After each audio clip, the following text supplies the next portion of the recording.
আসসালামু আলাইকুম সুপ্রিয় শিক্ষার্থীবৃন্দ, আশা করি আপনারা সবাই ভালো আছেন। আজকে আমরা নিউমেরিক্যাল অ্যানালাইসিস সাবজেক্টের চ্যাপ্টার 1-এর টুইন পাবলিকেশন বইয়ের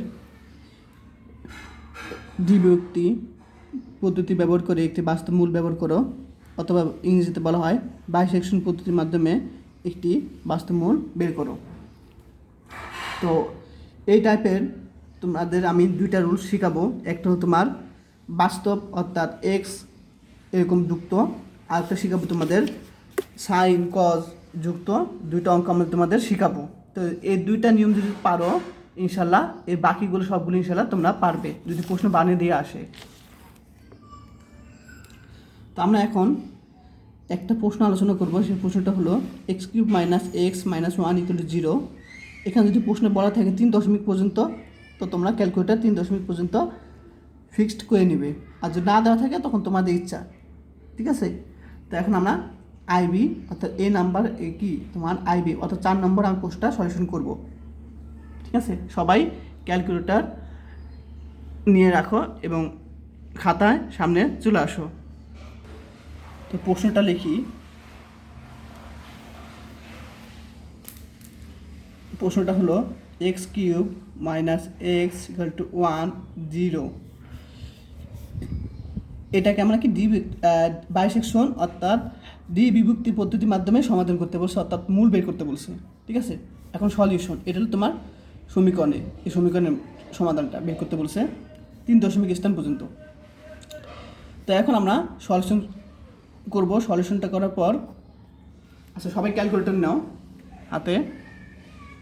তো এই টাইপের অঙ্ক করার জন্য অবশ্যই 2টা ক্যালকুলেটর কাছে রাখবে, কারণ তাড়াতাড়ি সলিউশন পাওয়ার জন্য, ঠিক আছে, খুব কম সময়ে সলিউশন পাওয়ার জন্য, ঠিক আছে। তো লিখব প্রদত্ত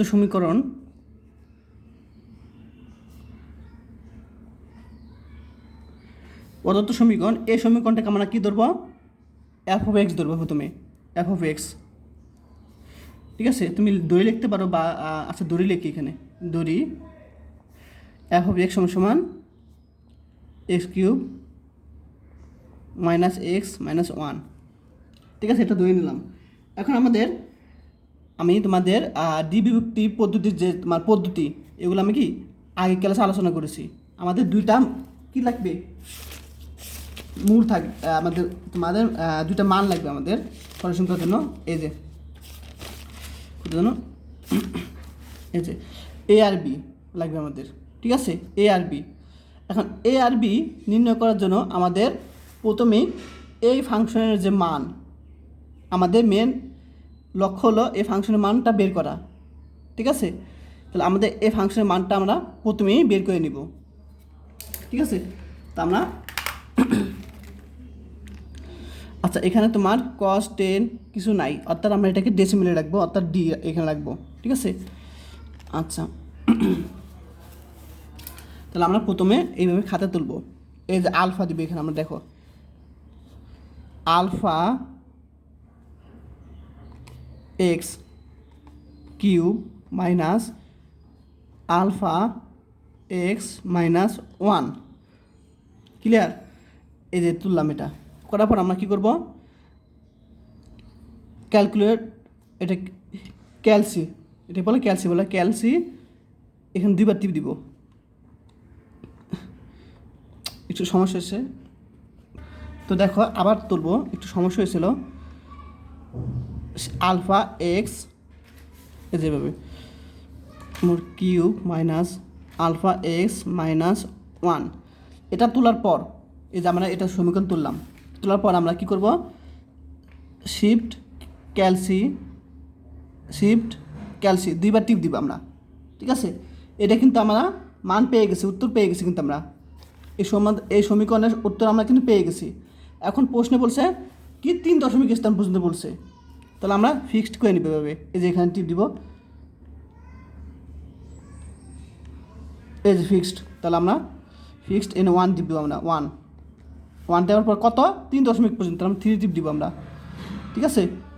তাহলে আমরা 3 টিপ দিলাম। এই যে আমাদের কি অ্যান্সার কিন্তু পেয়ে গেছে আমরা 1.3 1.325 পেয়ে গেছি, কিন্তু আমরা অ্যান্সার কিন্তু পেয়ে গেছি।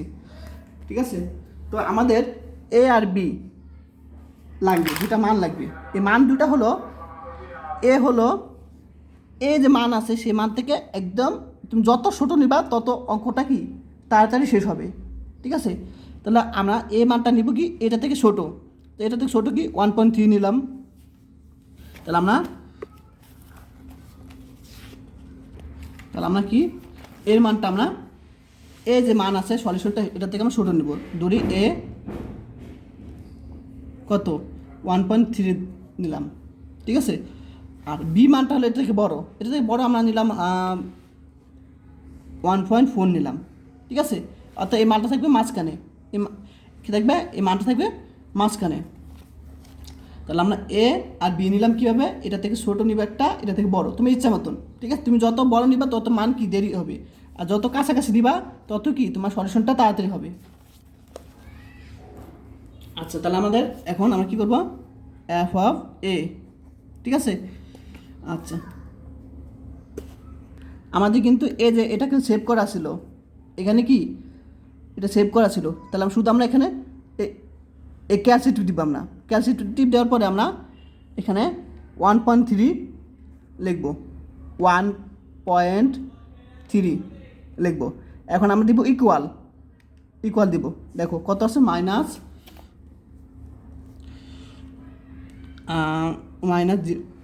0.103।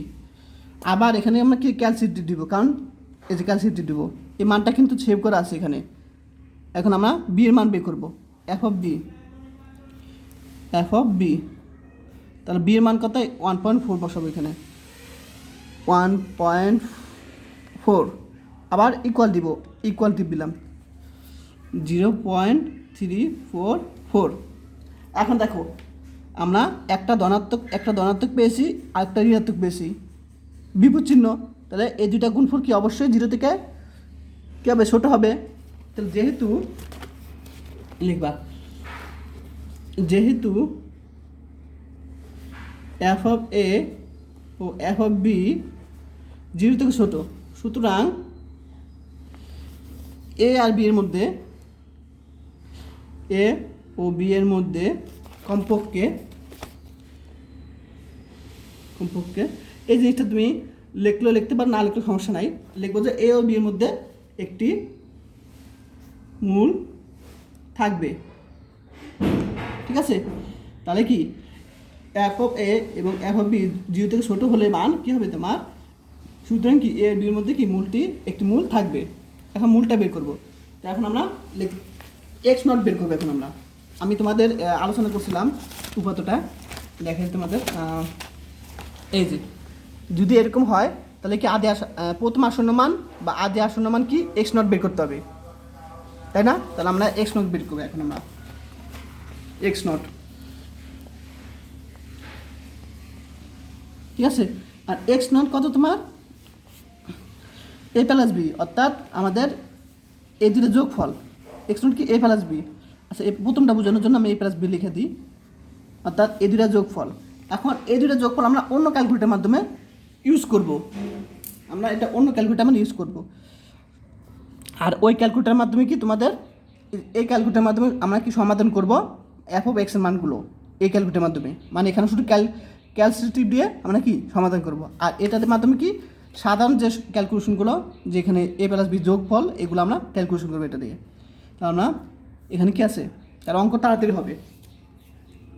তাহলে এখানে কি এর মান কি আছে তোমার, এর মান 1.3 প্লাস 1.4, শোনো 1.3 প্লাস 1.4 ভাগ 2, তাহলে আমরা পাবো কত, 1.35 পাবো। এখন আমাদের বের করতে হবে কি, এফ অফ এক্স নট বের করতে হবে, তাই না? আমাদের কি এফ অফ এক্স নট বের করতে হবে। তাহলে আমরা এই যে এই ক্যালকুলেটারের মাধ্যমে, এটা তো সেভ করা আছে তাই না, ওটা ক্যালসিটিভ দিব, আমরা ক্যালসিটিভ দিব। এখন আমরা এক্স নটের মান বসে দিব 1.35 ইকুয়াল, আমার এটা চলে আসছে 0.110, এটা মানে কি চলে আসছে। তো আমাদের একটা বিষয় রাখতে হবে যে এইটার মান আর এটা মান কি পজিটিভ আসছে, দেখো এটা মান কি পজিটিভ, তাহলে আমাদের নেগেটিভ মান খুঁজতে হবে। নেগেটিভ মান কি এফ অফ এর জন্য বেরিয়েছে, তাই না? তাহলে আমাদের নেগেটিভ মান হলো এইটা। তাহলে আমরা যেহেতু আচ্ছা এত কিছু লাগবে না, এখন ডাইরেক্ট বসা দিবে যে এখানে এটা লিখবো প্রথমে আমরা এখানে যে মানটা পেয়েছি এক্স নট, এখানে কি পজিটিভ মান পেয়েছি, তাহলে আমরা নেগেটিভ মান কোথায় আছে, এই যে এখানে উপরে দেখবা এটা আছে, তাহলে এফ অফ এ লাগবে নেগেটিভ, তাহলে কি জিরো হয়ে যাবে। পজিটিভ আর নেগেটিভ গুণ করলে কী হয়, জিরো থেকে ছোটো হয়। তাহলে আমরা পজিটিভ পাইছি, আমি নেগেটিভ আমরা খুঁজতে হবে, নেগেটিভ হলে যেটা, ঠিক আছে। তাহলে কি আমাদের আবার কি বের করতে হবে, এক্স ওয়ান বের করতে হবে, ঠিক আছে। এক্স ওয়ান তো জানোই, এইটার এটা আর এটার ভিতরটা যোগ করতে হবে, এটা আমরা এই ক্যালকুলেটারের মাধ্যমে করবো। তাহলে আমরা এক্স নটের মান কত, এক্স নটের মান হলো 1.35 প্লাস এর মান কত, এর মান হলো 1.3 ভাগ 2, দেখো 1 ভাগ 2 চলে আসছে কত 1.32, এই যে 1.325 চলে আসে, ঠিক আছে। আমাদের একটা জিনিস লক্ষ্য রাখতে হবে, আমাদের পরীক্ষা যে আমরা সমাধান পেয়েছি এটা কিন্তু